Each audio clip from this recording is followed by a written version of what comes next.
Good evening, everyone. I'm already in the chat. I know Dr. Meekers, Lindsay is as well, looking at all of this plethora of colleagues that we have with us today. Special Services Assistant, PFA Program. Hi, Jenna. I sound like the romper room lady. I just dated myself, but oh well, that's okay. Substitute teacher. I just have to give a major shout out for that. Shelby, you shared that you're a substitute teacher.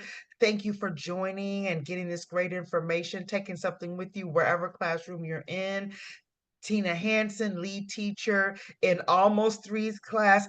Adler Park District, Lindsay, we have got, so I know you're looking at the chat as well, but just want to try to I acknowledge love as this many of you as we diversity, and can. that all of this professional diversity in the room is going to be so fantastic for our conversations. Bilingual speech path. It's like we got something for everyone. Park District, yes. Almost Threes, yes. Multilingual, yes. Special education, our hearts are always, we're not partial to anyone, but we will tell you, Dr. Meeker and I, our hearts are always in that special place of specialized services. So woohoo, special ed in the house.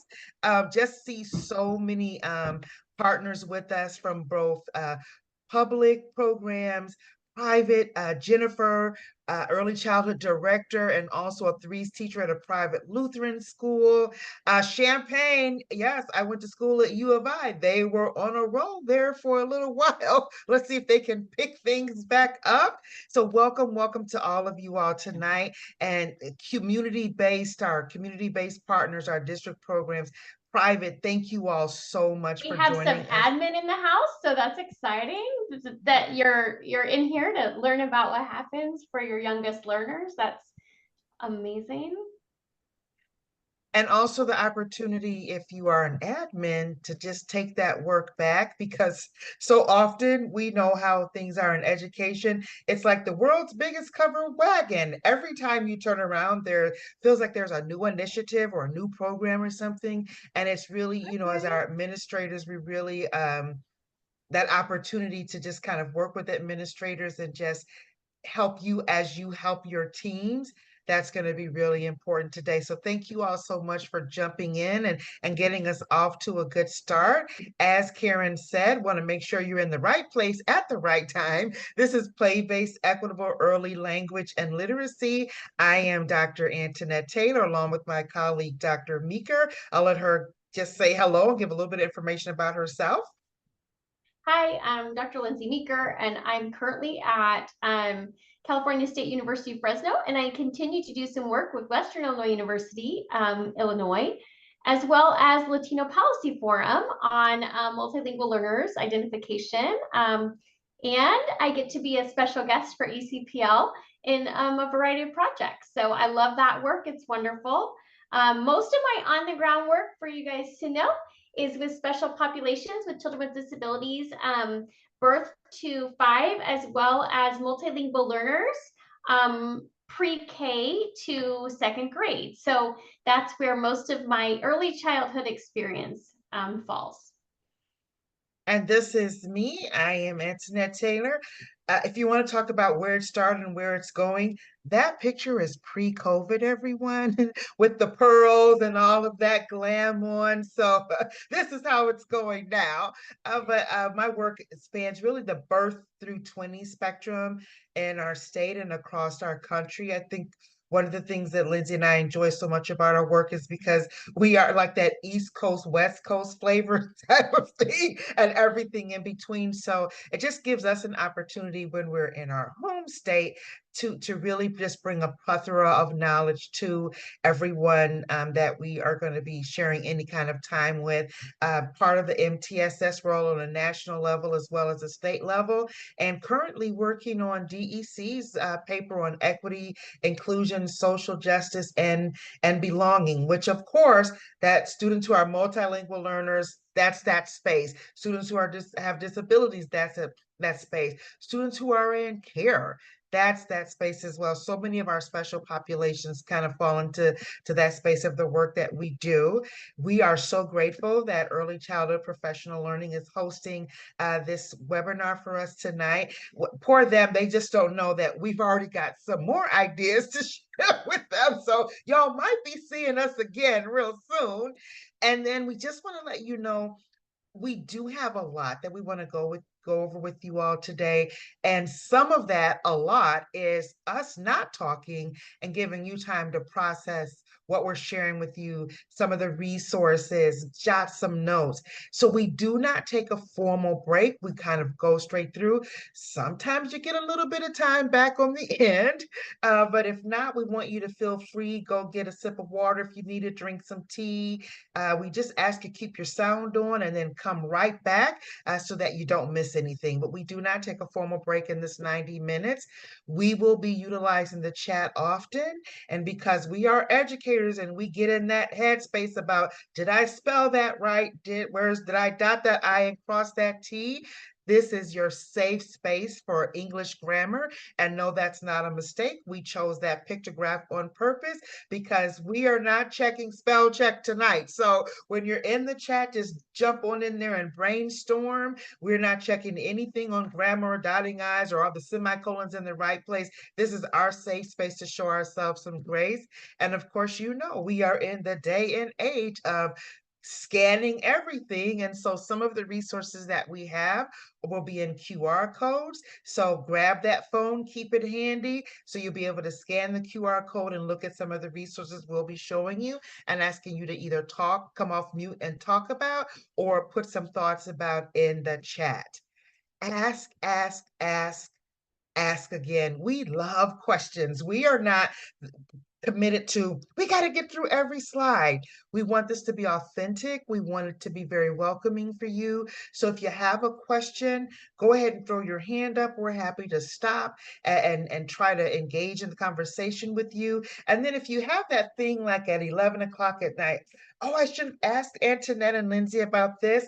Email ECPL and they'll circle back to us and we'll do whatever we can to make sure that we're connecting to you and make sure you have all your questions answered. You received from Kieran what we call like a reflection journal that kind of puts out the sections of what we're going to be talking about today. And one thing we like to do a little bit different in our professional learning virtual opportunities is value silence. And so in those moments, sometimes we'll just say, hey, you know what? Take some moments to take some notes and we'll just tick a lock and give you some time to think about what we've talked about, take some notes and write it down. Silence is just as important as conversation. And then, of course, we'll ask you to share what you may have thought about. If it's something you want to share, that's great. And if it's something that you want to just mull over and maybe share with your teams tomorrow, you'll have an opportunity to do that as well. All right, we're going to jump right in. So when it comes to the Illinois Comprehensive Literacy Plan, how many pages is it, Lindsay? 1,000? It's a whole lot of pages, which It's a lot of pages, but we will be able to show you some of the most probably daily usable parts and how they relate to what you're already doing. I was lucky enough to be a team author on the plan. It has much evolved from that moment, but it is designed to have a lot of pages, but also a lot of usability for you in the field.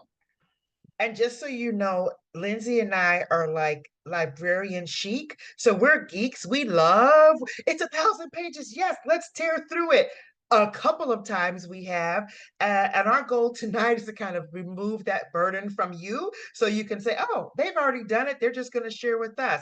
But when it comes to the comprehensive literacy plan, in the chat, just go ahead. Don't press send yet. Just say, are you a tall, a grande, or a vente when it comes to the knowledge and understanding of the most recently released Illinois Comprehensive Literacy Plan? Go ahead and put that in the chat. And what you're gonna do is put tall, grande, or vente. You're gonna hold off on pressing send until I give you the 3, 2, 1 countdown.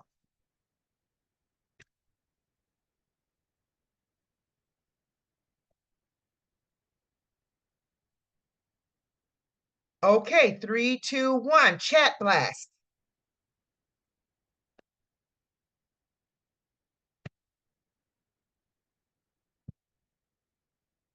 Okay, lots of talls, right? Lots and lots of talls. I'm seeing lots of talls there. Couple of grandes. Didn't see any ventes. Amy, okay, we've got Amy is a vente. Yes, I love that. But most of us are Denise Wood. Denise is like, I'm at that shot. So where's the mini? Where's the mini cup, right? Yeah, and that's where so many people are when it comes to thinking about the plan. And so what I want to do now is as we think of the plan, I want to talk about the long-standing Illinois Early Learning and Development Standards. We're going to do the same thing. And for those of us that might want to go mini, go right ahead. We are very flexible here. You can put that in the chat, but you're going to think about it. Take 15 seconds to think about it. And then we're going to do the chat blast again. I'll count you down. All right, 3, 2, 1, chat blast.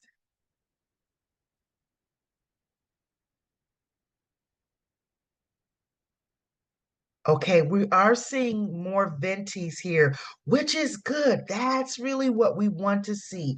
Now, the method behind the madness of asking this question is because so often when we have it feels like a new initiative, but these things are usually in the hopper for a long, long time before they're actually introduced. But particularly when it comes to this literacy plan, we're getting so many like, oh my gosh, now we've got this comprehensive literacy plan. What do we have to do? What do we need to do? And people are not panicking, but feeling like they need to do a whole lot real fast.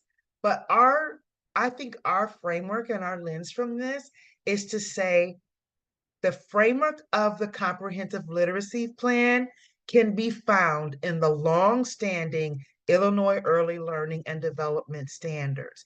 Yes, the comprehensive plan is giving us some things to think about that we may have forgotten, but the truth of this evidence-based comprehensive literacy plan, especially for us in early childhood education and care, it's going to be grounded and founded in our Illinois Early Learning and Development Standards, which means if you're using creative curriculum or using high scope, DRDP, if that's your assessment, if you're using my teaching strategies, early learning scale, all of that is tied to the Illinois Early Learning and Development Standards. And so really your lens through the comprehensive literacy plan as we go through this is going to constantly be, oh, I can connect what's happening in the Illinois Early Learning and Development Standards to the comprehensive literacy plan and vice versa. So if you were at that venti with the IELDS, you're in a good space for where you will move forward with the literacy plan. If you found yourself in that same vein where like, I feel like I'm a tall in both places, then that's where you can anchor yourself, especially our administrators that are with us, where you can anchor your in-services or your conversations that you're going to be having with your teams to let them know this feels like it's something new, but we have something that's familiar to us that we can anchor our work in to move this forward. And that's the Illinois Early Learning and Development Standards. And you can see that right here. As Lindsay said, there's so much in this comprehensive literacy plan, but it rests in these 7 components that you see right here. The And when we plan, go And ahead. when we go through these components, we'll revisit this exact slide a little bit later because a big piece of this is that play-based literacy, right? So really thinking about how we're approaching all of these components in what we love most as early childhood educators, which is a playful learning, right? And we'll keep going back to that throughout today to say, and how do we assess in play? And how do we measure progress in play? And how do we engage with play invitations in a way that elevate these 7 components of literacy? Whereas you might be thinking, yeah, I've kind of dipped in all of these, right? Yeah, you probably have. And now with the new literacy plan, it allows us to take a new lens, right? You're thinking of the viewfinder, right? That red viewfinder, and you're going, okay, this is where I was with IELDS. And now here I'm going to click again, and I'm going to think about how I'm just amplifying some of these components of literacy through my already playful environments. And as you think about that and you look at the IELDS, you see that language arts is a domain. But when we think of comprehensive, we want to think of where language and literacy fits across the learning domains and content areas for all of our students and across all of our learning environments. So when we're thinking about, our interest areas, our activities that we're doing, language arts is math, math is language arts, science is math and language arts. So the IELDS domains really can line up across anywhere of the 7 components of the literacy plan, and in broad ways. And that's what we want you all to constantly be thinking about. And even as we get into some of the activities, we're going to be asking you to kind of do some linking between the IELDS, and specifically the benchmarks, as well as the comprehensive literacy plan. And then I will just say, kind of off the bat, as we were looking at where we were on the IELDS, it's just reminding me of the importance of ongoing professional learning. It's been some time since we've really seen some broad trainings on the standards. I mean, in 2013, 14, 15, when we first came out with the IELDS, you couldn't walk one block without hearing about a training. Then we forget, oh, people are graduating and coming out of in pre-service programs and associate degree programs and entering into our districts, our private programs, our community-based programs. It's so important that we are constantly revisiting our standards. So we will be sharing a link with you today that has the standards. That's going to be such a main part. I've said it before and I'll keep saying again, this is going to be our like our home plate, our North Star, the IELDS, the Illinois Early Learning Development Standards. We did see some people who said, like, I'm in the almost threes classroom. For you, that's the Illinois Early Learning Guidelines, birth to 36 months, and they're made to overlap. The domains are pretty much the same. And so this is going to be really important for us to think about when we think about in-services and implementing this plan. And then when we say early childhood, we really are using NAEYC's definition of early childhood.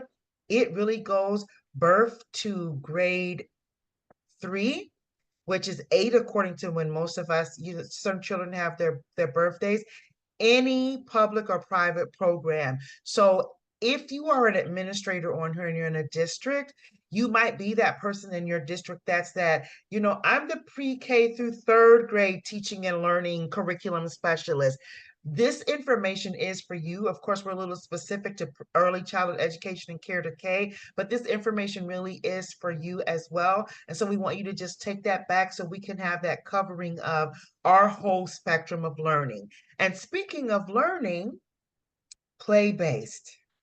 It is something that we have been talking about in early childhood education and care for such a long time. We're trying to get our colleagues in kindergarten to talk about it and embrace it. Well, guess what? It's just recently been defined, right? And so, what, Lindsay, was it last spring? Not, yeah, spring of 2023, Lindsay, we Yeah. were with WQPT down in the Quad Cities, and I was blessed to be able to do a keynote for them on equity. And really, it was play-based learning and equity. And we shared this definition from Teach Plus, and the room just like went crazy. It was like, wait, did Beyonce or Taylor Swift come in? What happened? What happened? And it was literally people saying, I've never heard play-based learning explained to me in this way. Here is the definition. We literally want to give credit to whom credit is due. Teach Plus actually did a study on play-based learning in kindergarten. They did a statewide study that involves teachers, administrators, early childhood educators, and this is the definition that they pulled from the field to define play-based learning. And so we just want you to take a minute and look at that, how they define it. What got folks so excited when we were last spring for this conference at WQPT, when they saw that, oh, one-on-one, small group, whole class, guided play and student initiated play.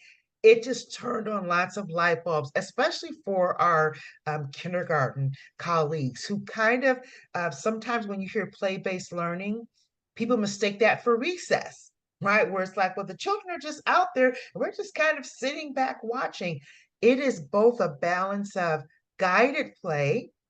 That's where I'm the sage on the stage, and I am guiding the children in the content, whatever the materials, the activities, and then student initiated, where they are my lead and I'm following them. Play-based learning is not at all just kind of throwing all caution to the wind. They also are very clear in their definition. Play is defined as intentional teacher-directed play with activities, and they line it in what? The learning standards. And when we think about and when we think about the way we work with creative curriculum or high scope or just in general in early childhood, right? This gives us a way to think about how does our guided play um, really intersect thoughtfully with our content, right? So yes, we're going to magnify those language and literacy standards, but also our science and our social studies and thinking about how we integrate those pieces into our centers. And so as you think about that, we'll think about contextualization a little bit later as well.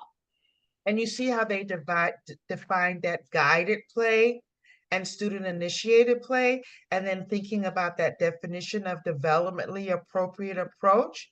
We can combine what Teach Plus has done with their definition with what NAEYC is talking about. And I mean, they've been talking about developmentally appropriate practice for some time, but on their fourth edition, they really define it out even more to those equitable, right? This is the equitable play-based learning around literacy.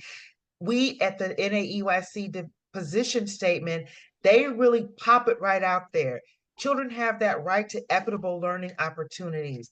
Well, what are equitable learning opportunities? Optimal development. Children are born eager to learn. We want to expand on that eagerness that they come bring into our classrooms and our centers. Educators who engage in developmentally appropriate practice, we foster that, as Lindsay said a little bit earlier, that joyful learning, that curiosity. And this is so important to think about because sometimes if we're not careful, curiosity can look like challenging behavior. But it really isn't. It's the curiosity of some children who, like, they just can't stop on a dime. They just have to finish building that, when they're in the block area or the dramatic play area, they just have to finish that thought out in what they're doing, right? Joyful learning can be excitable. And so when we think about how this is defined as an equitable practice from NAEYC, it just really allows us to understand the importance of all of the domains and content areas, hint, hint, IELDS, content areas all across those 7 components, and how we can take these 2 definitions and marry them. It's an arranged marriage, yes, but it's one of those arranged marriages that starts out just wonderfully. And then as we talk about equitable, we want to just think about all of the children in our care. All of the children in our care. And I love this definition or this quote from Archbishop Desmond Tutu. Language does not just describe reality, language creates the reality it describes. And so we think about equitable practices in play-based learning when it comes to literacy or anything else. Those words sometimes that we use, subgroup, or this is that at-risk population, underserved, disenfranchised. We want to make sure that we're thinking about the unique needs of our children as special, not subpopulations. And that paradigm shift in language can lead to a paradigm shift in practices and lead in a paradigm shift in equity, inclusion, and belonging for all of our children. So the unique needs of our children, whether it's literacy, the comprehensive literacy plan or anything else, it's not a problem that needs to be erased. It's something that we really can embrace using the tools that we have, the resources that we have, training such as the one professional learning that ECPL is providing tonight, so that we can really embrace all of our children. And here's why. And this is some old data, right? This is pre-COVID data, but this is what our multilingual learners, and we're trying to use that phrase multilingual learner more and more and more, because sometimes that dual language, people get stuck in, oh, do you speak English or do they speak Spanish? Like, there's so many different languages as really across our country, but Illinois, we have a really diverse population of languages in our cities, in our rural areas everywhere. So multilingual learner, it just embraces the whole scope of a child who, growing up, learning and developing more than one language. Look at these statistics. And again, that's 2016 data. So we know that that's so much more. Lindsay? And what we know too, right, with our multilingual learners, as we dive into that lens of how do we do this through play? How do we use play in our MTSS processes and interventions and designs? We know that they'll be able to show their learning and negotiate meaning at their highest proximal zone of development when they're in play.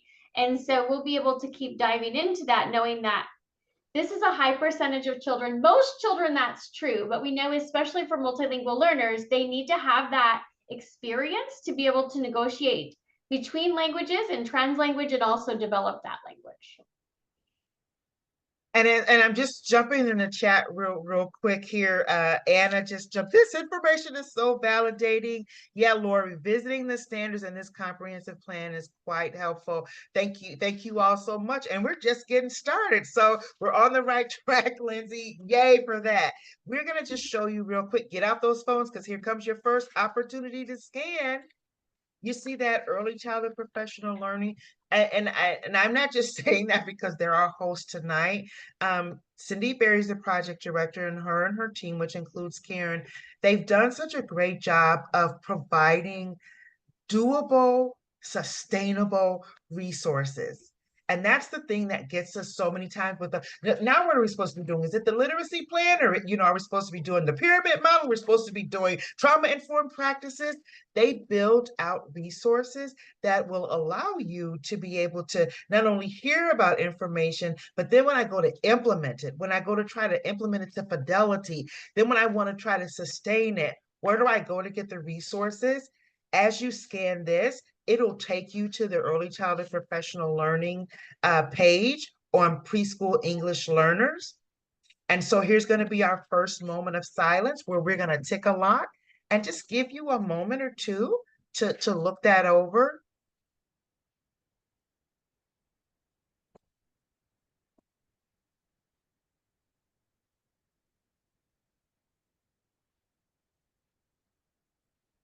And because we know that sometimes our phones do not want to befriend us and scan properly, we'll also drop this in the chat.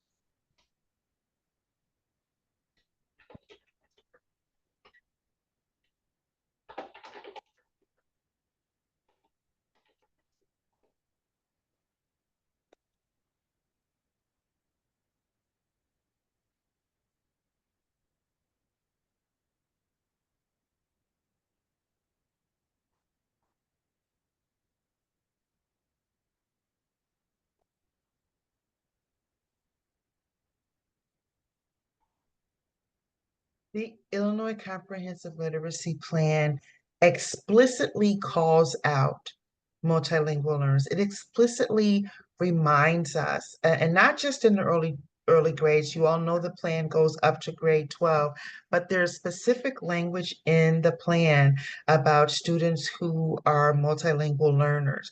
And so we're getting that like jump start on implementing this work. We know in our IELDS, there is information in there that allows us to see how our children who are multilingual learners, when you think of those benchmarks of the IELTS, you have the goal, the standard, that benchmark. That benchmark is literally that teachable part of each of those goals, which are so broad sometimes it can be kind of hard to figure out, well, what am I teaching here? But when you look at those benchmarks and see how it breaks down the teaching and the describing and the indicator of what we will see when children learn, it'll be real easy to crosswalk that with these resources for multilingual learners from ECPL. And then, although, as we said, there are students in care, students who may be experiencing temporary homelessness, students who have family members who may be incarcerated. Like there's a plethora of diversity. What we're calling out specifically tonight is students who are multilingual learners. And here we're going to call out students who have a documented disability or we do not call them at risk. Risk, according to the Risk and Reach report done by Erickson, which we love, risk is situated in the environment. So a child that has a disability or or multilingual learner, as we said, that's not a problem that needs to be erased. We want to just call out that it is a special population. And I pulled this directly from the law, and I love this statement, even as we come up on the 50th, the anniversary of IDEA when it was first written into law almost 50 years ago. I love that the law says, you know what? Disability is a natural part of the human experience. It is a natural part of the human experience. It is natural for us to have children in our classrooms who may have greater needs that call for specialized services. And so here, and once again, in the literacy plan, because of that equity framework, children who have disabilities, who may have a 504 plan, who may be going through the evaluation process, or who we might have enough information to know, like, we don't know exactly what needs to be ruled out here, but we know this child needs something more for us.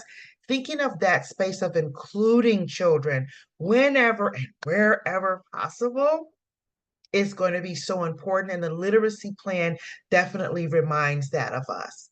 So we just want to call out these two spaces here as we think about the literacy plan.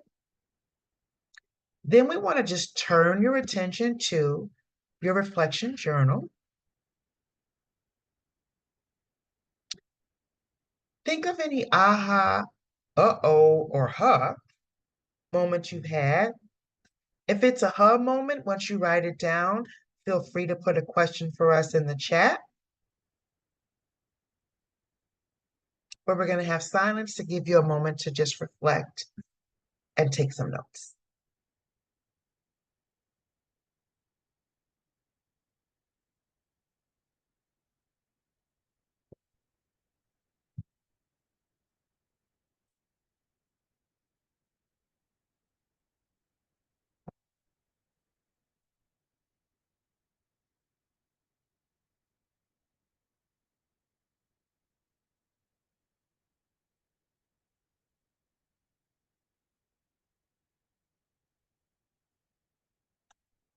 And if you'd like, we want to invite you to go ahead and put in the chat, share an aha or an uh-oh or even a huh in the chat.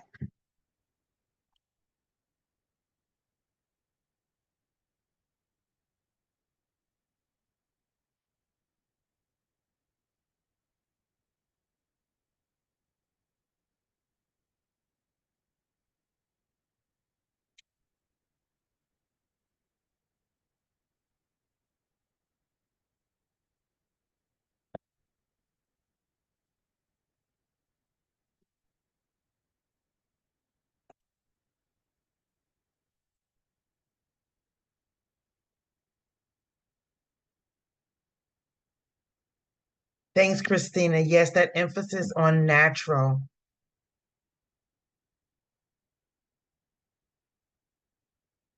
And it's so important for us to think about, play-based learning. It truly is more than just fun and games. It's so much hard work on our end for it to be a natural process for children. And so thank you for highlighting that and yeah, changing in that terminology. And Ophelia, not only does it make a difference, when we do it for the children, it makes a difference in how the other children in our classrooms hear us speak about their peers, right? Eckers 3 is so it's really big on that building relationships. Even class is very big on that, building relationships. NCPMI, National Center for Pyramid Model Innovations. So many of our resources are big on that, building our relationships. And so the language that we use as we describe children and how we talk about children, that is really some transferable energy there that children pick up on. Yeah, Kate, it's giving it a name.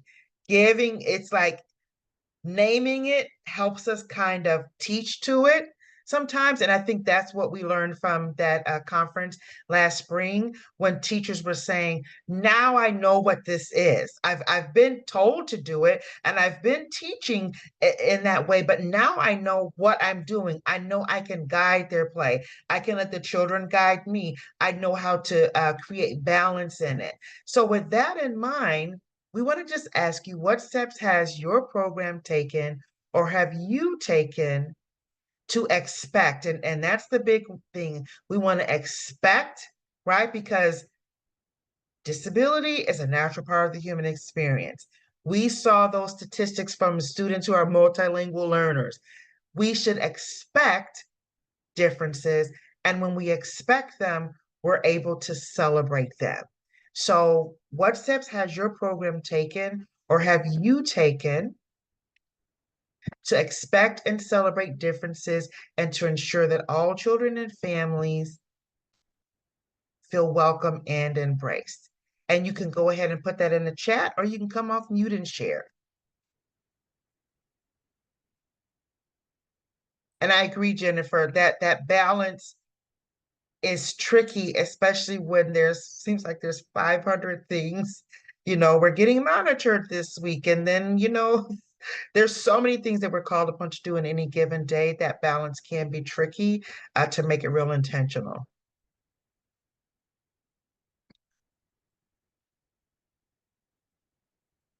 So you can go ahead and put that in the chat, or you can share out. What steps has your program taken, or have you taken to expect and celebrate differences, and to ensure that all children and families feel welcome and embraced? And you can also flip this to what we might start doing. Because sometimes when you're going through these professional learning opportunities, it gives you an opportunity to say, well, we haven't done that, but here's what we can start doing. All are welcome.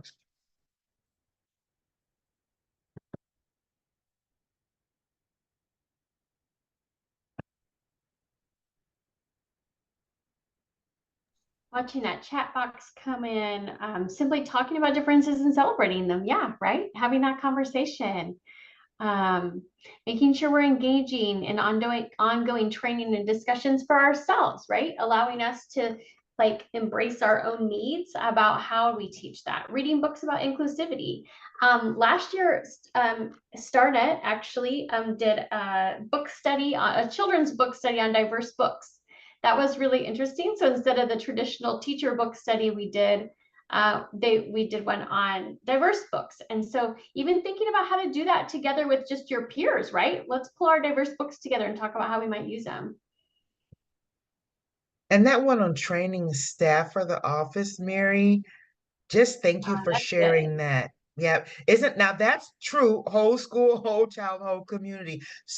Who's usually the first people that when they come in the building?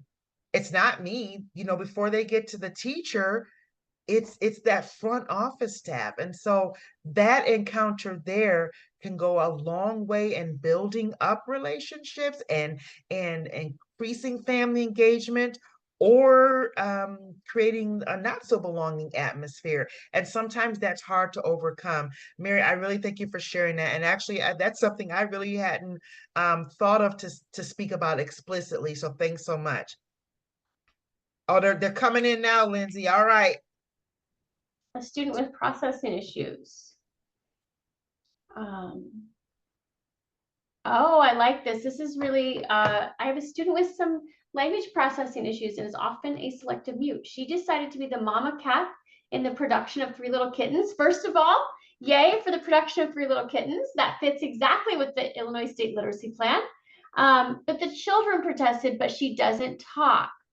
I told them that we would support her in being a quiet mama cat. I love that. Thank you all so much. And please keep them coming in.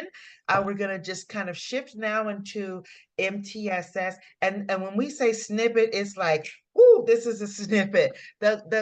And yay for the comprehensive literacy plan. It explicitly talks about multi-tiered system of supports as a framework to help build the comprehensive literacy plan into the universal practices of everything that we do. So we're going to spend just a little bit of time talking about MTSS and then give you again an opportunity to look at some resources around MTSS. But why? Like, why would that be in the MTSS? I mean, the literacy plan. Number one, because the Every Student Succeeds Act really gives us a great understanding around MTSS and evidence-based practices. So two things in the literacy plan, among the several things that we've been talking about, it explicitly calls out evidence-based practices and it explicitly calls out MTSS. ESSA, Every Student Succeeds Act, requires and defines evidence-based practices because we want to talk about leading and sustaining student outcomes, namely improving student achievement. And we learned from No Child Left Behind, where we were talking about student like deep, rigorous, scientific-based research. Only problem was No Child Left Behind. We didn't really define it. So people were trying to implement something that hadn't been defined, and we learned from that when ESSA was created. So not only does it talk about evidence-based practices, ESSA defines it in the law, and it is also defined this very same way in our state literacy plan, which I'm really excited about because too often when you have two different things going on, people don't know like which way to look. That literacy plan just took that language right from Every Student Succeeds Act and put it right in there so that when we talk about evidence-based practices, sometimes using the acronym ABPs, as we do in education, we are not happy unless we have an acronym. There it is. And what this does, it creates a mind shift from RTI, which was introduced in No Child Left Behind, which was really a deficit-based model, and to an asset-based model, which is multi-tiered system of supports. And it is a holistic universal framework. Then look what it does. It's like, are we reading the DAP statement again? We could, because it's literally, this is how the Department of Ed defined MTSS. It is a culturally and linguistic opportunity for us to respond to our students where developmentally, socially, emotional, academic, behavioral strategies and supports. It is a flexible structure, so it is built based off of the needs of your children. We can customize how we're going to implement the IELDS through the framework of the Comprehensive Literacy Plan.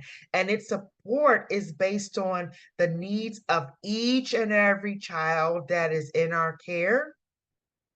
And then through multi-tiered system of supports, we're blessed through the Department of Ed to tell us this is how we can address some of those long-standing inequities in achievement, which is what ESSA says we're supposed to be doing, right? We get these fleeting moments of achievement in our children. And then we sit back and say, well, what happened? Didn't we teach this before? They went to kindergarten. The kindergarten teachers are saying they don't know anything. We need that long achievement that carries with the child from PI to EC, early childhood education and care, to kindergarten to first grade. We're lucky. We're so blessed in our state. We are one of the few states in this country that has an MTSS infrastructure from pre-K all the way to grade 12. ECPL holds their grant, holds the deliverables for MTSS. We And are we're going to, also we're also one of the few states that offers professional development very specifically for early childhood in the area of multilingual learners and special education that's accessible through grant access. ECPL is one of the organizations that does that. So it's nice that we have those grant funded toolboxes. So, right, ECPL, Early Choices, StarNet, they all have professional development opportunities that you can access on a regular basis. and speaking of the toolbox, here is a link, or you can grab your phone, pull up that QR code, and this will take you directly to the MTSS page on the ECPL website.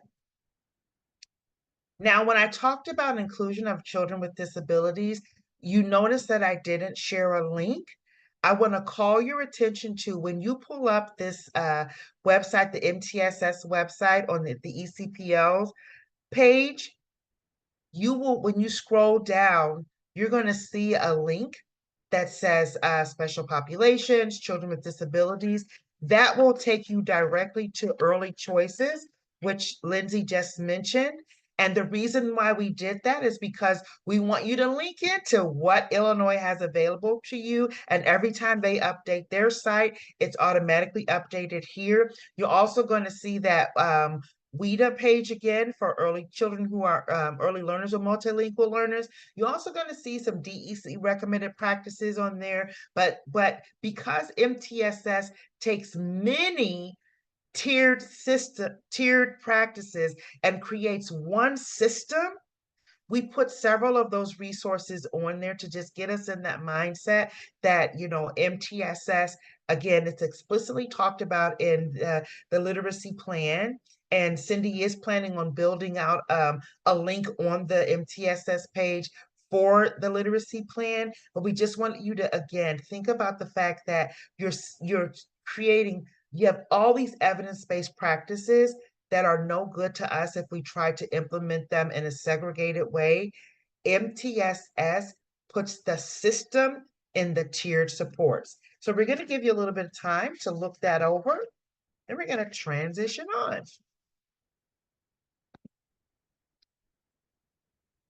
Oh yeah, including all families in communication. Absolutely. Inviting them to share their life and traditions.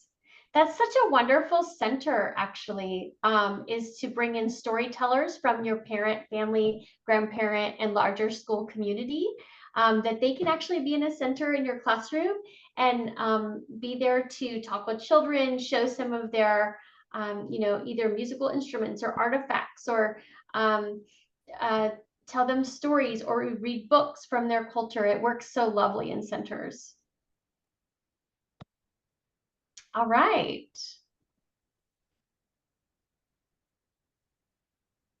So I think we've saw. I just wanted to check our chat box. There's a lot coming in, but those are all great ideas.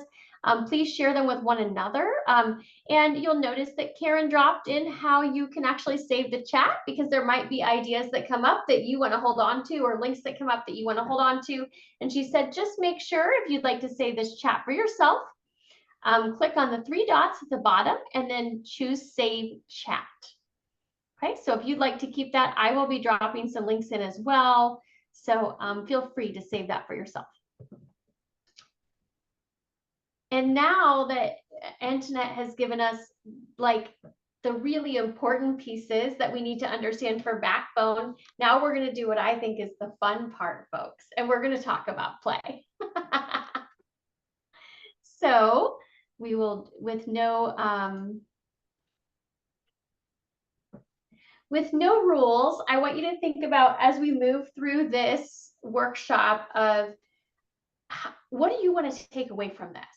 And I encourage you to kind of create a sketch note for yourself. And again, there's no rules in sketchnoting. We're just thinking about how we create visuals for ourselves and little notes that will help us walk away with something that we can implement. Thinking about, what do you want to start, stop, continue? What do you want to build on in your own classroom? If you've never done sketchnoting before, this can be a really fun way to get your ideas on paper. And so I don't think we need the video, but I'm leaving it here in case you want it later. So, but what it talks about is just, this is for you, right? You're here for this workshop because you have things you want to do for yourself. When you create a sketch note, you think about putting ideas in containers so you can remember them in special ways. You might think about how are you capturing your key points. And then as we go through the slide deck, yeah, it's a lot like a vision board. I love vision boards. I love sketchnoting. And actually, when you're talking about content, even our preschoolers can engage in sketchnoting in their own classrooms, and it's really fun. So that's how you're taking notes today. If we run across a slide where you see this little icon in the corner, that means it's something that I thought, like, this is a pretty key piece. If it applies to you, jot it down, okay? Okay, so first we're going to talk a little bit about, we talked about the pieces of just kind of the state and federal policy that can support us in doing this work, right?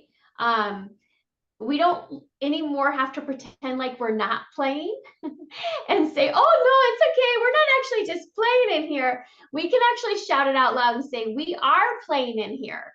And we're doing it intentionally through play invitations.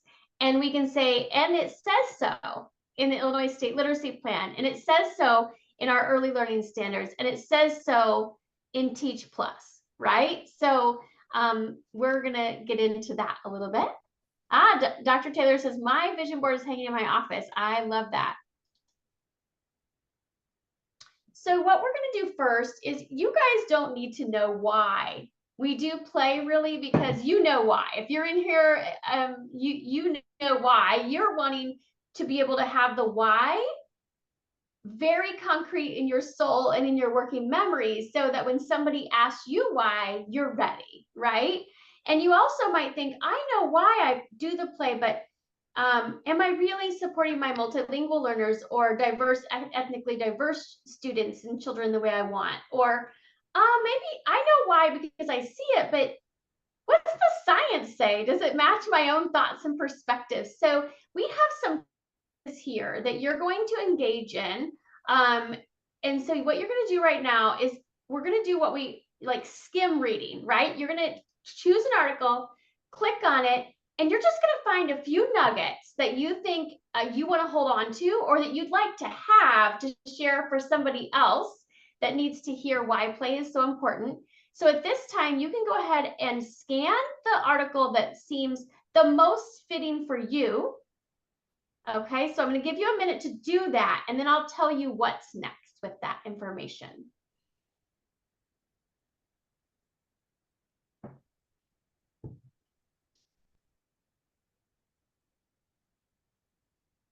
By the way, if you Google the title of these because you don't want to deal with the scanning, it will come right up.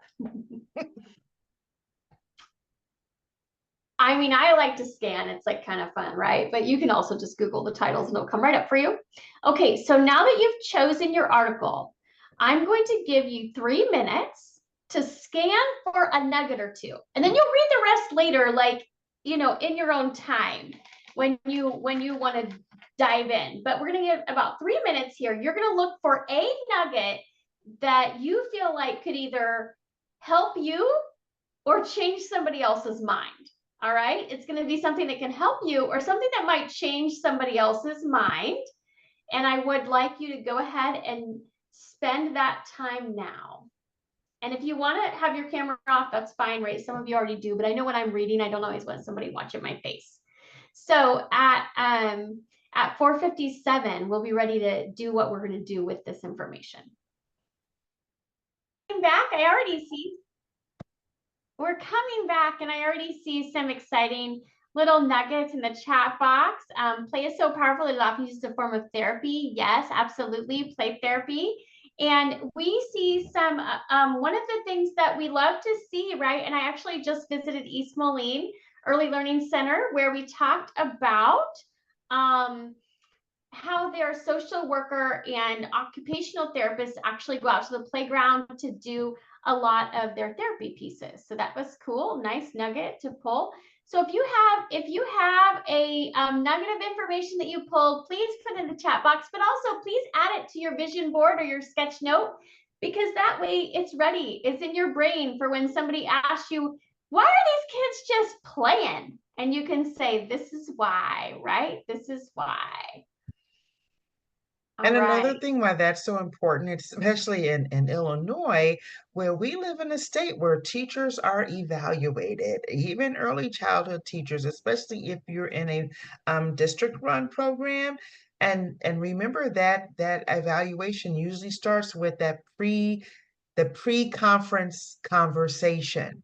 Here's where you really want to be able to articulate your evidence-based practices, how you're implementing them. And then someone comes in and they observe, right? And then you have that post conversation, being able to articulate specifically, particularly, I don't know the best way to say this, but not all of our administrators have that background in early childhood like we do. And so they may not understand play to them, even if it's in the classroom, even if it's guided, it may still look like recess. These intentional ways that you can articulate, it just helps anyone observing, anyone evaluating our work as practitioners to understand what we are doing and why they're seeing what they're seeing, or why they're not seeing what they thought they would see. I love these nuggets, you guys. That's so right, Antoinette. Like, we have to help people understand the why, right? And sometimes, as we're reading the research to help others understand the why, it can remind us of really important pieces that we want to draw out. Like, how are we amplifying the literacy in our play? How are we taking that to the next step? What are we doing with our play invitations? And so it's good for us to keep ourselves in that research loop, but it's good for us to have it when we need to back up what we're doing. Someone highlighted that Science of Play article and how it actually breaks down the 5 key characteristics. Is it joyful, socially interactive, meaningful, iterative, right? And so you have these links now if you just save the chat. So that's amazing. Thank you for engaging in that scanning process. We are early childhood educators. We don't have a lot of time to read 5 articles, but we have a lot of time to scan 5 articles, right? Right. So there we go. And I think we can go ahead and pull that screen back up, Antoinette. And I did see something in there. I tell you, like Lindsay and I, we're going a mile a minute with this. We might be going too fast, but I did see something in there. Too much work and too many transitions on low income preschools led to Yes. discipline issues in higher grades. There's an app for that. And believe it or not, the literacy plan, more and more is coming out about social emotional development, learning, and competency as it relates to literacy, as it relates to language. And so there are ways that we can use this literacy plan and the IELDS embedded in some of our strategies for to mitigate suspension, expulsion, and mitigate what might seem as be as challenging behaviors. And that literally can happen through play. And I love that talk about how are we doing this with older grades. I've actually been working with a school in community units district school district 200 that is integrating play into their science and social studies blocks all the way through 2nd grade. Super cool. Lego, you guys, has tons of cool resources on play for older kids. I love all these things coming in. I'd love to read them all, but I have to move us on, but save this chat because you're going to want all of these nuggets so that you can maybe even just post them all over your room. They're amazing. Okay. So one of the things I want us to really think about is that idea of wonder. So we're going to take a minute. I want you to look up in the corner of the slide where you see the young gentlemen that are engaging with that shadow box. Okay. I want you to take a look at their eyes, right? This is what we see. Those eyes widened up, right? When you see wide eyes and that level of engagement that you see in front of you, it's your opportunity to say, and how do I put some literacy into this piece, right? Because why? Because you've already captured them with wonder. Now we can say, and how do we amplify the literacy learning by capturing the wonder first and building from that? So in this case, once they got to play with the shadow box, right? Because you need to let them just play first. But the second day of the shadow box being introduced, everybody had to draw and write on a beginning, middle, and foldable about what they wanted their shadow story to be before they put on their show. Okay, so they had to plan, write, perform. And we used that protocol, plan, write, perform, so that they could learn that. So they collaboratively planned their story, they collaboratively made their foldable, and then they put on their show. So they plan, write, perform. And so in that case, right, we're meeting multiple literacy standards with the storytelling and also the sequencing and also the emergent writing. But nobody felt overwhelmed because it started with wonder, right? It started with play. And so I wanted to highlight that one. Wonderful is one of the wonder is one of the most powerful tools that you have to be able to help kids push themselves beyond where they even thought might be possible. Because as human natures, when we're curious about something, we push ourselves a little bit harder.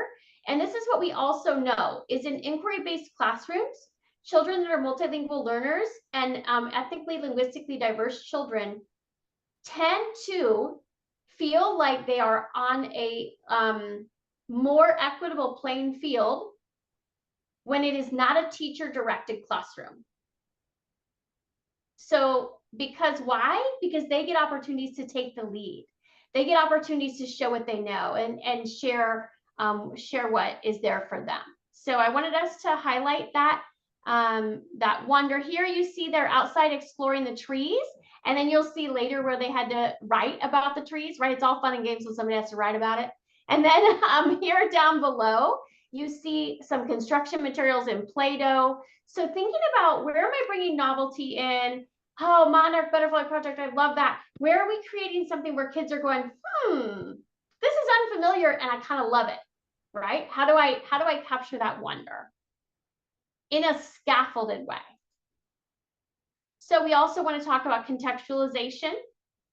How are we having kids practice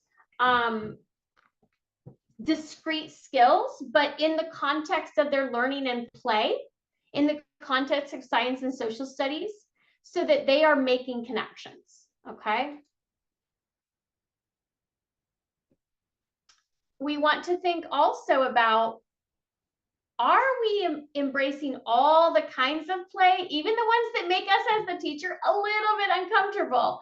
So when we think about dramatic play, you know what that is, right? You have your kitchen, you have your puppets, that's one that probably feels very familiar to you as a teacher.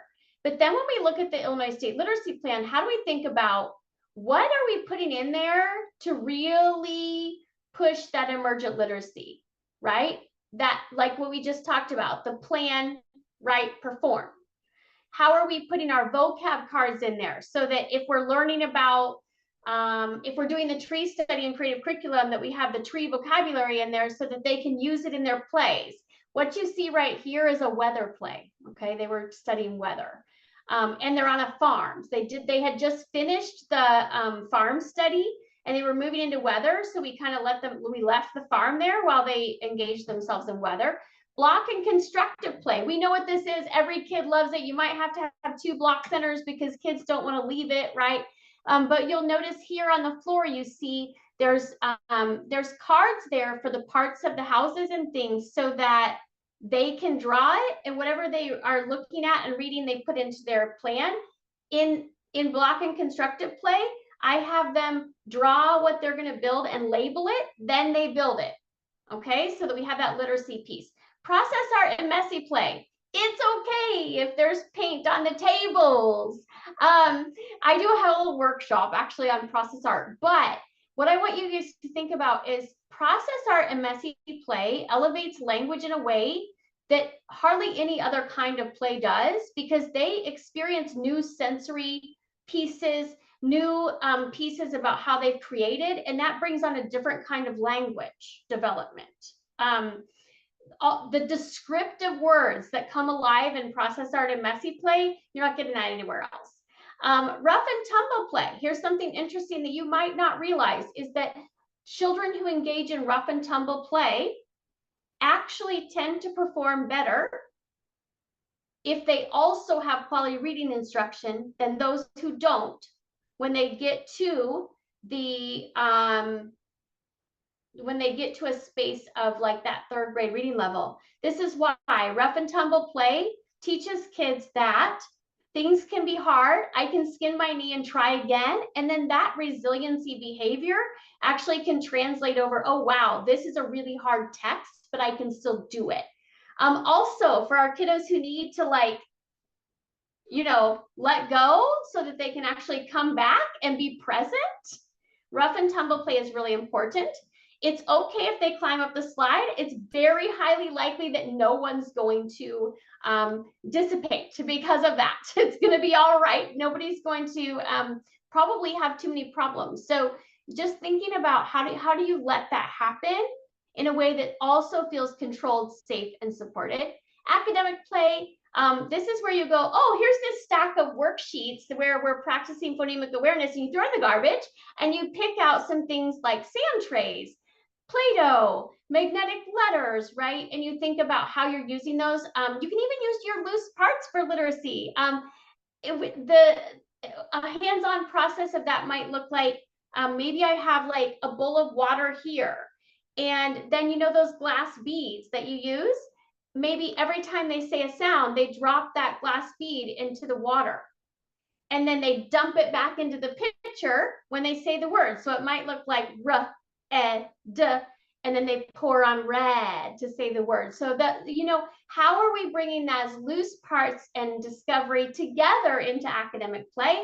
Also, discovery and loose parts. Sometimes we're afraid of this, but actually, why you shouldn't be afraid, because you can do nothing wrong with discovery and loose parts. You're putting all the stuff in there and you're letting kids explore. Say that what you see in the picture is tree parts, walnut shells and pine cones and leaves and sticks. We were doing the tree study, so we put all that stuff in there, and then children could sort, right? Classify, sort, make things. So I just wanted us to revisit how all of these things can bring that literacy to life.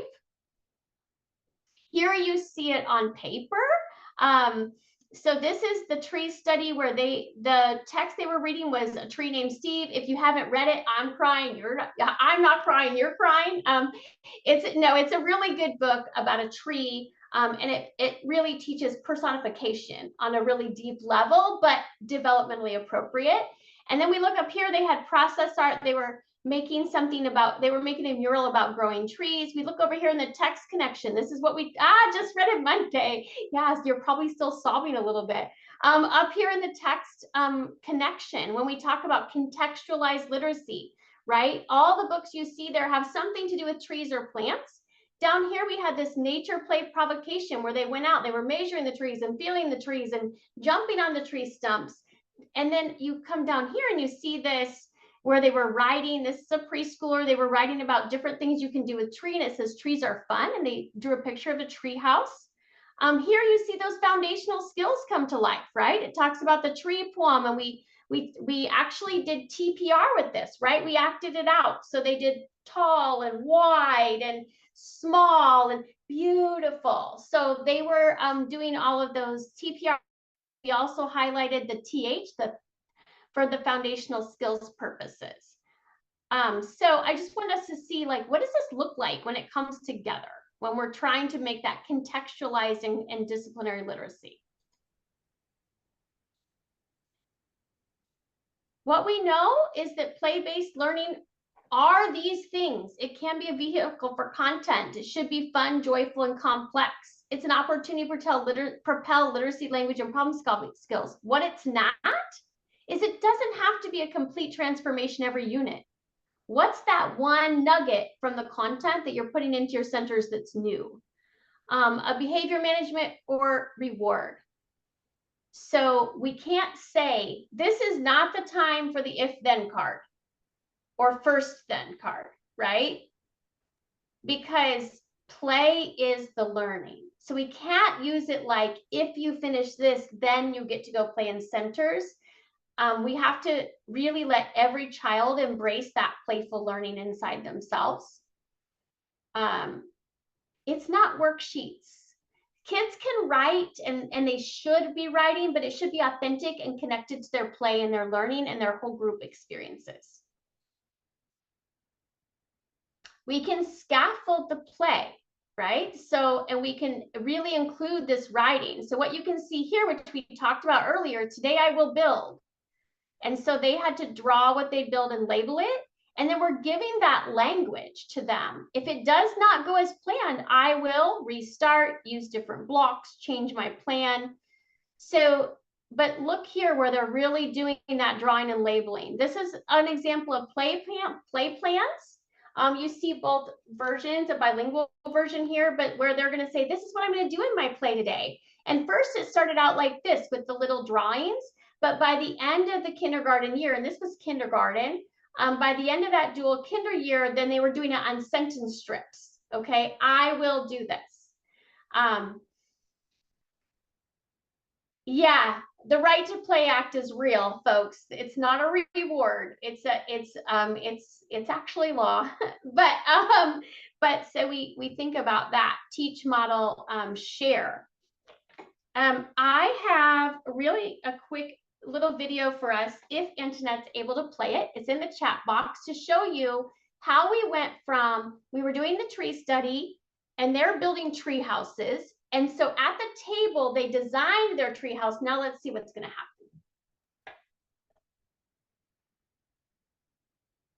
happen. Give me a minute to try to work some magic here. If it doesn't work, you guys have it now and you can watch it on your own when we get done. Pay no attention to that person behind the curtain, as they say on The Wizard of Oz.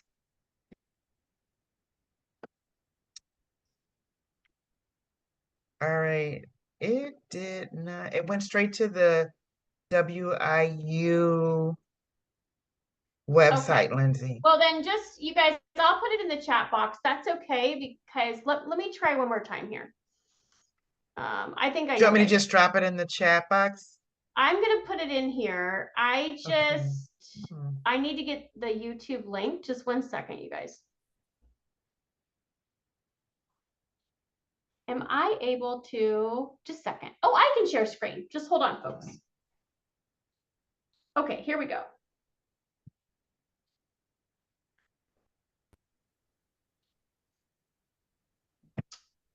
And so we're going to see, take a look. So they just got done planning their treehouse. Okay. And now you're going to see what happens next. And the whole class actually ended up doing this. Okay, so let's see. So you have your treehouse plan, right? Okay, and what is this? Is this a climbing room? Tell me about that. It's not actually sharing the video, FYI. Oh, okay. You can Well, see then your we'll desk. We see your desktop, but not the video. you see my mess. Well, then we'll just skip it and we'll go back to it, and I'll just give you guys the link. So what it was that we're thinking about is, how are we navigating from that planning phase to that playing phase to make sure that the play invitation, and Dr. Taylor, you can show the slide deck at any point. So thinking about, how are we navigating from that planning phase that children go through in their writing to navigating that into play that allows them to share their language, that allows them to be writing, but also feel supported. Because when we think about language, we need it to be contextualized. And children are going to come in at that entering phase all the way up to developing, expanding, bridging, reaching. And when we allow that to happen naturally, then as you saw in the pictures of the tree study, and they were writing about the tree house, when we're not confining that to a worksheet or a specific, they can capture their wonder, they can capture their play to push themselves across this language and literacy continuum. And so what you'll see when I share the video link with you is this, is that as the teacher, we're inviting them into that space with us until they feel comfortable, and it's a gradual release of responsibility, so that pretty soon it becomes their own nature to say, I'm planning, I'm writing about this, I'm playing about this, but at first they need support. Okay. So this is, again, our language trajectory for children, how language and literacy develops over time. And so this will let us think about how are we meeting kids where they are. And the most natural way to meet kids where they are is join them in their play. Because then we can get to the technical and abstract language that comes about in their actions and their play. But when we do something that's decontextualized, it's really hard to get to technical and abstract language because they aren't engaged in the doing part. Okay, so that's why we're able to do this in their play. So what you might think about is, like, if you give them an activity where they need to do a reading response from a tree named Steve, okay? And they then need to write about all the things that make trees fun. Or maybe they're going to go build their own treehouse in the block center, and then they're going to label it and tell a story, dictate a story about what happens in the treehouse, and you're going to write that for them. Think about how much that allows them to expand their language from maybe developing all the way into that reaching, because they have something important to tell you. They have a story you need to hear, okay? All right, so the other piece is that we have that comprehensive literacy plan, and we're going to ask you to think about, where do you see play, language, DAP, right, developmentally appropriate practice, highlighted? So when we look at the Illinois plan, there's some guiding values for literacy that are really spelled out that I think all of you are going to love. Every learner is capable. Every learner deserves schools that nurture their unique assets. Every learner has the right to develop literacy in 2 or more languages. Every learner has the right to be empowered through self-agency, right? That's the part that play just, oh man, you can't get self-agency any better way. Every learner has the right to reliable and valid assessments that accurately measure their literacy skills. And what I want you to stop and pause for a minute is this. Yes, we need screeners. Yes, we need formal evaluation and assessment tools. And yes, and how are we utilizing some of those, such as the DRDP or such as Teaching Strategies Gold, to get in there, play with kids, and capture what they know while we're engaged in that contextualized process? Okay, so these are the guiding values for literacy that we see in the plan. We're going to revisit, here's our components of literacy. And I want you to ask yourselves really quickly, how could you add some of these to your existing centers, which we just talked about, right? How do we add that reading, writing, speaking, listening to your centers? And just throw that in the chat box really quick. Pick one and think about what's one way you could add it to your centers. Okay, so throw that in the chat box when you get a chance. Pick any one of them, and what's a way you could amplify it in one of your centers? And I challenge you to think about your less academic centers. Okay. Writing by signing into the center. That name writing, that's a tricky one, right? Keep them coming, folks. That's awesome. Adding it into the dramatic play, that's a big one. Adding paper and writing tools to each center, that's huge, because kids will start to write notes and they'll start to do all the things. They'll start to become architects with their building plans, clipboards in every center. I love that. Labeling and having actual photographs, right? Notepads in each center, yes. You playing with them is one of the biggest ways. Yeah, a word of the day connected to your story that they need to use in their sentence starters. Having writing materials outside, I love that. Whoop, whoop. So those are all great ideas about how we can do that. At our art center, we ask them what they made and they need to dictate it. Yes. Oops, I went too far. Okay. So when we go back to that comprehensive literacy plan, we're just asking you to remind yourselves, look, here's our IELDS. Here's the literacy plan. These are all interconnected. They are all interconnected.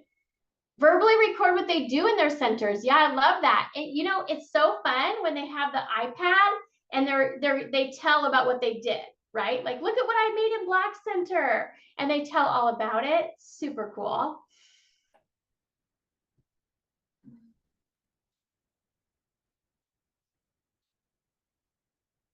Okay, so this is our, literacy plan. You're only going to have a couple minutes to do this, but it won't take you long. If you scan, and then I want you to go to page 32 in the literacy plan. Why I know that? Again, Dr. Taylor and I are geeks, and we own that. So if you, when you scan and you look, you can see the the learning standards. Go back and think about the literacy pieces. And then when you if you cross-reference it with the Illinois literacy plan, the pages where you're going to see the most big for your buck is like starting around page 30.